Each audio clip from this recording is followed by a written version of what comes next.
If you want to create change in your life, then it has to come from within. Ultimately, it has to start with you. Hello everybody and welcome to Season 2, Episode 1 of the Behind HP podcast. Hi, hello, my name is Brooke, also known as Honeybrook, and today, like I just said, it is our first episode, back at it again, back in the studio, which is ultimately my bedroom, but regardless, I'm so excited to be back. I know you can't really see it, but I've upgraded my game. I now have a microphone stand, and I'm not balancing my microphone on the little the little stand it came with, and then on a bunch of books, right? We're legit now, but I think I have to start this off only the right way. With Season 2, I tried to kind of incorporate more of like an interactive portion into it, which I knew I had to step up my game a little bit, and that is kind of what I just teased like 5 seconds ago, saying it starts with you. If you haven't already seen it, I'm about to show it to you. This is the first time I've showed it on camera. I only thought it was right to start with the Behind HP podcast, but without further ado, I introduce to you the It Starts With You journal. Alright, the big reveal in 3, 2, 1.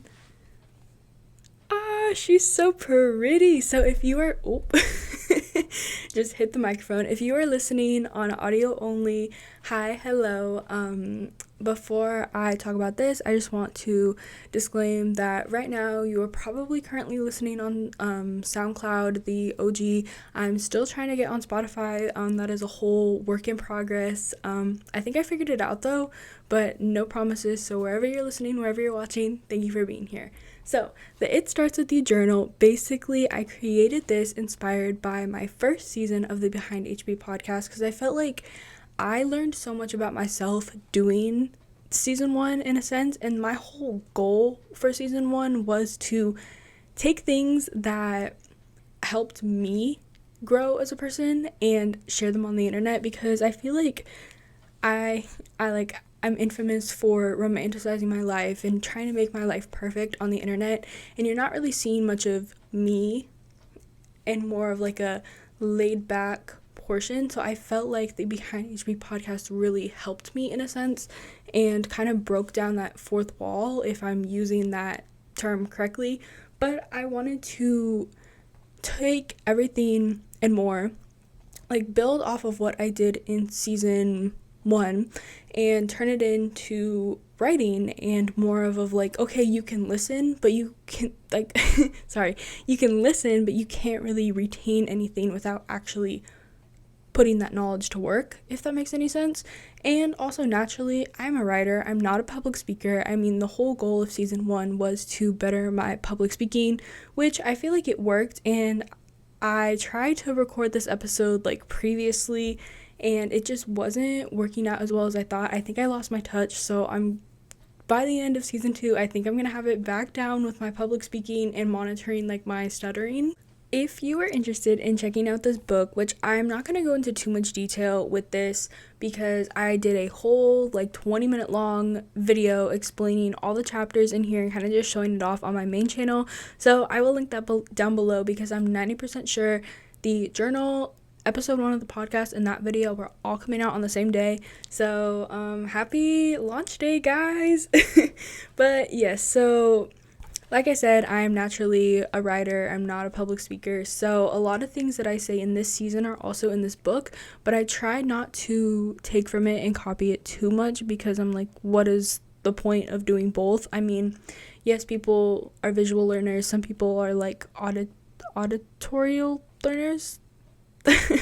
But anyways, I will link this in the description. I'm going to be referring back to this a lot this season because ultimately, I mean, the whole point of this podcast is to help it. The goal is to help at least one person, inspire one person, and I mean, the tagline of this book is a guided workbook for a better you. I will link it down below along with the video so you can watch it, but today we are going to be starting off with chapter 3, which is kind of, I want to say picking up where we left off, but at the same time picking up where we first started, and that, if anybody remembers the very first episode, it was starting your year over when it was already like February, or like basically when it wasn't January anymore, saying that it was not too late to start your year over.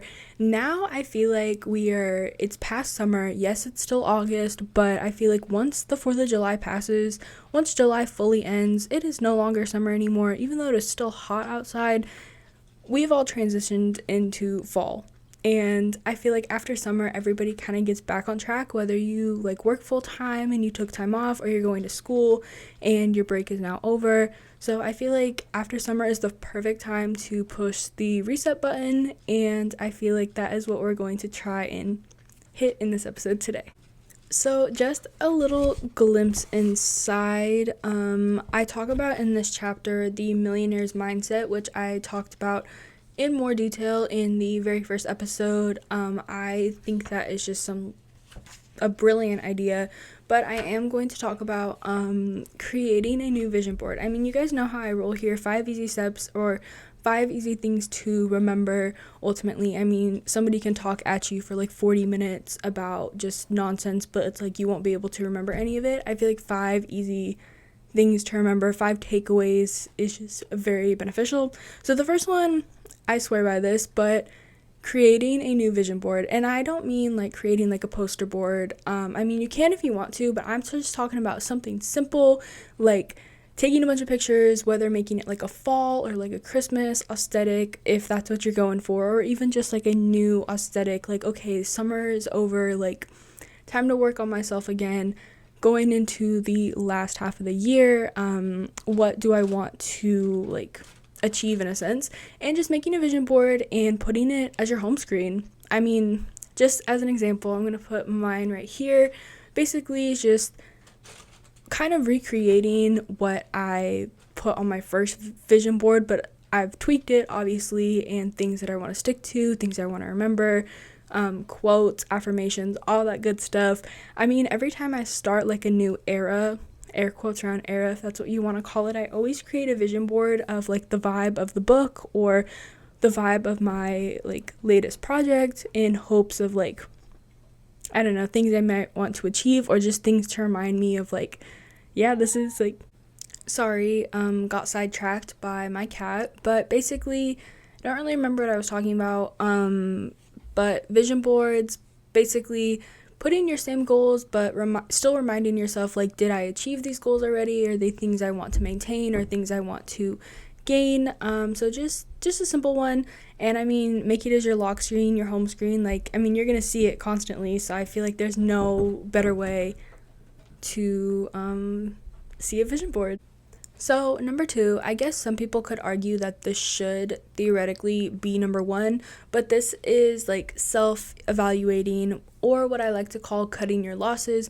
Basically, it's the whole make your pros and cons list, make like your bingo card of things of like that you don't really need right now, or things that like you don't really have time to, and that like maybe you picked it up over summer, a new hobby or a new project. I think we tend to accumulate a lot of things over summer since we all have a lot more time. I mean, at least that's what it seems like, but realistically, we don't want to like overwork ourselves or overfill our plate. Take what we can take, more than we could chew, right? We don't want to do that. And so I guess just like cutting your losses, and even if it's not like, I don't know what I'm trying to say. Basically just like deciding what you want to keep, what you don't want to keep, or if you don't want to cut them out completely, decide like, okay, is this something that I need right now, or can I come back to it later? So I guess I'll leave that up to you if you think you should do that first before creating a vision board, or just create a vision board and then decide what you want to cut out. Yeah? All right, moving on to number 3. And that is going to be getting into a routine, because I feel like once you already have everything established, I mean, you already have like the life that you want to live planned out, and all the things that aren't serving you anymore gone in the past, getting into a routine is kind of the next step, because it's almost like, okay, now how do I actually achieve these things, make these things happen, or things that I didn't want to cut out of my life, how do I fit those still? And kind of creating like a timeline in a sense, and also like just a routine in general, where it's like making it doable for all of these things to actually happen and to essentially find balance in your life. Okay, I feel like the last two kind of go hand in hand with 3. I feel like all of these topics kind of like fit hand in hand, and I'm going to show a TikTok that I found at the very end once we talk about 5 that kind of fits into 3, 4, and 5, but it was just something that really like inspired me, and I thought that I should share this. And so it's gonna be a number 5 spot. I'm sorry, I'm going to be that girl. Number 5 spot. But for number 4, I'm going to stress this so much, and that is creating deadlines, especially if you are picking up a project or doing something at work, and that it's like self-reliant on you to make sure you get it done. And especially if you know you have like a timeline that you want to meet, I feel like setting a definite deadline really helps. I mean, I'm going to use myself as an example. I'm not going to use the It Starts With You journal because I had a general timeline with that. I knew I wanted to have it done and completed by when the podcast was coming out, but I did not have a set day that I knew I wanted to restart the podcast. I'm going to use my 4 and 5 2 sides series, where I knew that I wanted to release 5 books before I even turned 20. So I knew the absolutely last day I had to release these books was May 6th. And of course, that is the deadline that I stuck with because my birthday is May 7th. I'm very proud of those books, mainly because I was able to stick to that deadline and I essentially finished early. And I feel like knowing that you have a huge milestone like that, it is so important to set deadlines so that way you can actually stick to it. And it is the best feeling in the world when you actually stick to it and complete it. So that is why I'm stressing on like creating deadlines so much, because that also goes hand in hand with the millionaire mindset, where essentially these millionaires and people who like are very successful in life, they only give themselves 90 days as a quote year rather than 365. So number 5 kind of ties into number 1 as well, and it's more of like acting out your vision board. So number 5 is going to be basically living the life that you want to live, visualizing yourself as it's already come true, if that makes any sense. So basically, what you have on your vision board, you are going to start living that life even if it's not completely realistic.